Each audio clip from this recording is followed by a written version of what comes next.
नमस्कार दोस्तों, मैं विजय कोहली।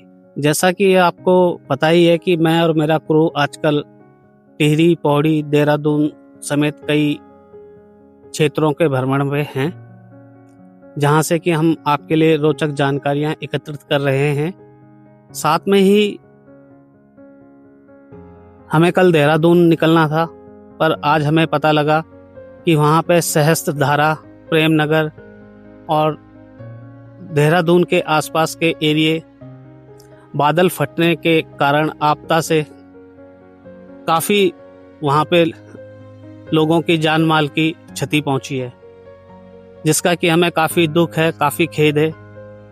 और ऐसे ही आज हम पौड़ी गढ़वाल में हैं, कल हम टिहरी गढ़वाल में थे।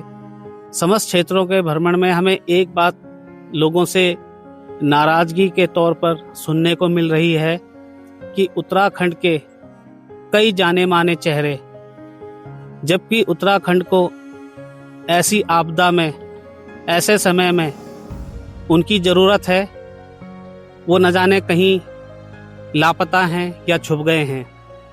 उसमें हमारे उत्तराखंड के यूट्यूबर, ब्लॉगर भी खास तौर पर हैं, जिन्होंने कि इसी माटी से, इन्हीं पहाड़ों से मान सम्मान कमाया।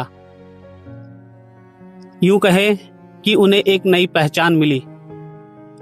नाम लेने के लिए तो मैं काफ़ी लोगों के नाम ले सकता हूं, पर मैं नाम नहीं लेना चाहता क्योंकि यह व्यक्तिगत मामला हो जाएगा। पर एक सच्चे पहाड़ी होने के नाते पहाड़ का दुख मैं समझ सकता हूं, अपने पहाड़ियों का दुख मैं समझ सकता हूं। तो क्या वह लोग इस दुख को नहीं समझ सकते जो इन पहाड़ों की सुंदरता को भुनाते तो हैं, पर जब इन पहाड़ों को उनकी जरूरत हो जाती है तो वह इन पहाड़ों को भूल जाते हैं, इन पहाड़ों से दूर हो जाते हैं। तो दोस्तों, कहने के लिए तो बहुत कुछ है।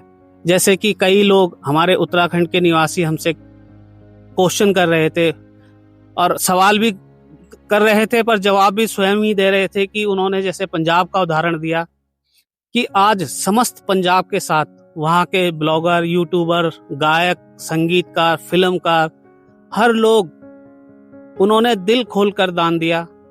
आज उन्होंने पंजाब को पुनः उनके कदमों पर खड़ा कर दिया।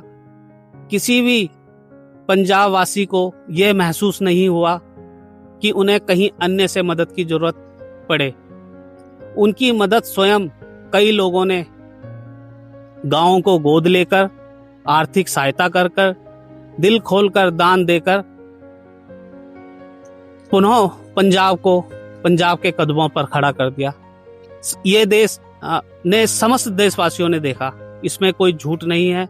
आप लोगों ने भी देखा, स्वयं मैंने भी देखा। तो मैं पंजाब को अपने देवभूमि उत्तराखंड से कंपेयर नहीं करना चाहता, मिलाना नहीं चाहता। बस यही कहना चाहता हूं कि जिस तरह से हर पंजाबी अपने पंजाब को प्यार करता है, तो हमारे उत्तराखंड वासी उत्तराखंड को तो प्यार करते हैं, पर कई लोग इतने सक्षम नहीं हैं जो अपने ही उत्तराखंड वासी की मदद कर सकें। जैसे कि आप जानते हैं, कई हमारे क्षेत्र दुर्गम क्षेत्र हैं, गरीबी से भी त्रस्त हैं, रोजगार से त्रस्त हैं, स्वास्थ्य से त्रस्त हैं, बिजली, पानी, अन्य मुद्दों से त्रस्त हैं। तो और कई लोग संपन्न भी हैं, और कई लोग संपन्न भी बन गए हैं उत्तराखंड की सुंदरता को दिखाते हुए। जैसे कि आप मेरे YouTube चैनल पे जाएंगे तो पुराने वीडियो आपको देखने को मिलेगी, जिसमें कि मैं स्वयं यूट्यूबरों से, ब्लॉगरों से निवेदन करता था कि दोस्तों, जिस सहजता से, जितनी सुंदरता से आप उत्तराखंड की खूबसूरती को दिखाते हैं, उसको भुनाते हैं, तो इन पहाड़ों के सुख दुख को क्यों नहीं दिखाते कि कहां पे कैसे दुर्गम क्षेत्र हैं, स्कूल कैसे हैं, अस्पताल कैसे हैं, सरकारी महकमों में कैसे काम होता है। सुंदरता तो दोस्तों, प्राकृतिक सुंदरता तो हमारे उत्तराखंड में चारों तरफ छटा फैली हुई है, इसमें कोई दो राय नहीं है, जिसे स्वयं हमारे टूरिस्ट, पर्यटक भी देखते हैं। पर वह अंदर की चीज नहीं देख पाते कि पहाड़ों के अंदर का दुख क्या है, दर्द क्या है।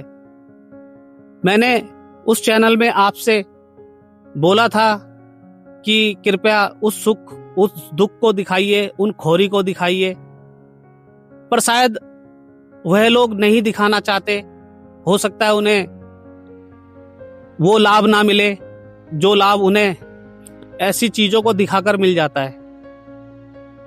तो अगर वह शायद उन चीजों को थोड़ी सी भी मेरी बात 1% मान लेते तो इस आपदा की घड़ी में वह उत्तराखंड के साथ खड़े होते।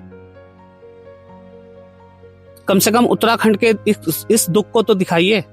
मदद करना तो दूर, आप उत्तराखंड के पहाड़ों से दूर हो गए। आज कई लोग हैं जिनके पास स्मार्टफोन नहीं है, कीपैड फोन है, किसी के पास कीपैड फोन भी नहीं है। वह लोग भी हमसे सवाल करते हैं कि उत्तराखंड का क्या कभी भला होगा। उत्तराखंड आंदोलनकारियों ने अलग राज्य की स्थापना तो करवा दी, पर वह मूलभूत सुविधाएं आज भी आम इंसानों से दूर हैं, जिसके लिए उत्तराखंड राज्य की अलग स्थापना की लड़ाई लड़ी गई थी। तो दोस्तों, मेरे इस तमाम यूट्यूबर ब्लॉगरों से निवेदन है कि आपकी बात हमारी बात से बहुत जल्दी सरकार तक पहुंचती है, आम आदमियों तक पहुंचती है दोस्तों, क्योंकि इन पहाड़ों ने आपको मान दिया, सम्मान दी, एक नई पहचान दी। तो आपका भी फर्ज बनता है कि इस दुख की और आपदा की घड़ी में आप हर पहाड़ी के साथ खड़े हो जाइए, उनकी मदद कीजिए, उनकी बात सरकार तक पहुंचाइए। मैं बस यही निवेदन करूंगा। नमस्कार, धन्यवाद। जय देवभूमि, जय उत्तराखंड।